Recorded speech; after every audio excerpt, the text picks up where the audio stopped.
ఒక అందమైన అడవిలో చిన్ని అనే చిన్న ఏనుగు ఉండేది. ఒకరోజు చిన్ని అడవిలో తిరుగుతుండగా ఒక విచిత్రమైన బంగారు వెలుగును చూసింది. వెలుగు దగ్గరకు వెళ్ళగానే అక్కడ మెరిసే మాయా మామిడి కనిపించింది. ఆహా! ఎంత అందంగా ఉంది!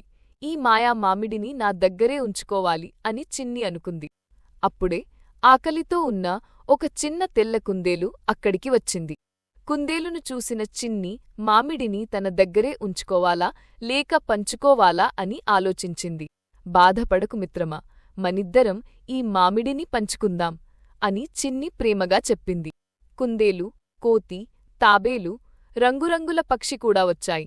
మిత్రులందరూ మామిడిని ఆనందంగా మామిడి గింజను నేలలో నాటగానే దాని చుట్టూ ఒక అద్భుతమైన బంగారు వెలుగు విరిసింది.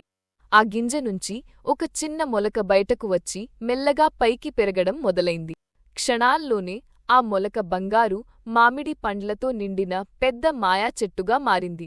చిన్ని మరియు మిత్రులందరూ సంతోషంగా సంబరాలు చేసుకున్నారు. మంచి విషయాలను పంచుకుంటే ఆనందం మరింత పెరుగుతుంది.